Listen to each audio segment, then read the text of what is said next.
Hey everybody, what's going on? It is Thursday, and oh yeah, I'm hanging out with some friends this morning. If you caught the morning show today, we are talking about a new law that's taking effect in Pennsylvania that's all about buckling up your baby. Obviously, Micah, not a little one anymore, too much. How old are you now? 5.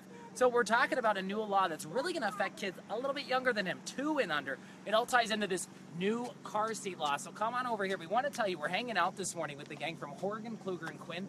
They're a law office based in Kingston, but also their nonprofit, HKQ Kids. They're dedicated to taking care of children in the area, making sure they stay safe with bike helmets, car seat safety tips, all in this part of northeastern Pennsylvania. And also with us this morning, we have Detective Stephen Gibson with the Kingston Police Department. Okay, so if you're watching this morning, you're saying, what is this new law? If I take care of a kid 2 and under, what do I need to know? It all affects car seats, so what's changing? Right. 2 and under now, they need to be rear facing in the child safety seat.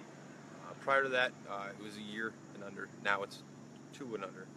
They need to be rear facing. All right, so what's the bottom line? So when this law takes effect tomorrow, if your car seat is not rear facing, so obviously we're going to flip this around. If it's not like this, what are the consequences if you get pulled over, say Saturday, Sunday, or Monday? What happens? For the first year, it would only be a verbal warning. After that, if you were stopped after a year, or after the first year, then it would be you risking yourself in a citation. Okay, and we should point out, not all car seats are created equal. This is sort of the metamorphosis of car seats. I'm going to flip this thing back around without taking our fake baby out of the seat. So, Kevin Quinn, you're an attorney with Horgan, Kluger, and Quinn. Tell us about the differences of these and who these really affect. Sure, Ryan. What you have your fake baby in is your traditional infant seat, and as we just heard, now up until the age of 2, children riding in this type of seat need to be rear-facing in a motor vehicle. From there, we would progress to a traditional booster seat. This is designed for children that are ages 2 to 7. There are extenders that help provide additional support for the head and neck, which is obviously very important as your child gets older. And then from there, you would eventually progress into a booster seat. This is designed for children 7, 8 years old. In the beginning, the back should be secured as it is right here. Eventually, the back can be removed, and the child would just be sitting on the lap portion with the regular belt restraint. Okay, I also want to bring in Dan. Come on over here. So, Dan, you were helping us install these earlier this morning. What are the big things to look out for before you actually put the car seat in your vehicle? What do you do before you take it out of the box? You need to check your owner's manual to make sure you find the anchors in the correct place. Then you need to take out the instructions for the actual car seat by manufacturer's warranties. And then you want to make sure you have the level in the back seat correctly. Just like hanging a picture, you want to have the bubble right in the middle. All right, a lot of good tips. And you can see from this, we have these little extender things. I hope I don't break the car seat. There we go.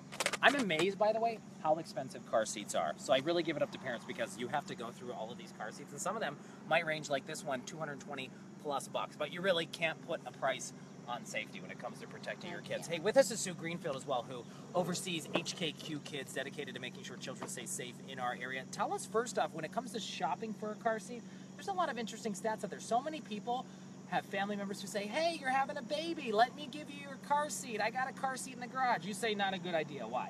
Not a pass-it-on toy.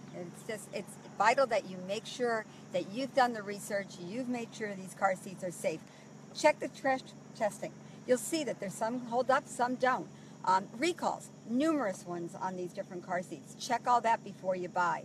When you do have one, there's an expiration date. You've got to make sure technology is up to date. Make sure the straps aren't worn, and make sure that they're in the car and those seats are right. Yeah, the biggest thing that a lot of people don't think about, just like your milk in your refrigerator, car seats can also expire, and that's why don't take one from a hand-me-down. Nope. And don't buy them where? Yard sales.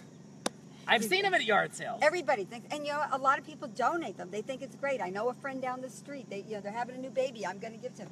Don't take it. You need to go out and get your own and make sure it's the current model. And the interesting thing as well that we talked about on Newswatch 16 this morning is the fact that these car seats go through crash testing just like vehicles, and that's where you really learn which ones are set apart from the others. When you watch the videos online, Ryan, they're really educational, and it's amazing. Where you would think it's just keeping the child in the seat, there was even a recent recall because the strap was too tight, it was crushing the child's chest. All right, so listen, if you're just joining us this morning on Facebook Live, we know we have some people logging in. We are tackling car seat safety, but more importantly, the car seat law that takes effect tomorrow, Friday, August 12th, I believe that is really affecting a lot of youngsters. So if you have a child or a loved one you take care of, 2 years of age or younger, starting tomorrow, the car seat has to be rear facing. Otherwise, you can run into some potential fines down the road. But verbal warnings for the first year from police officers. But really, they're not messing around with this because it is about keeping kids safe. How about this? According to AAA, 70% of serious injuries involving children 14 years of age or younger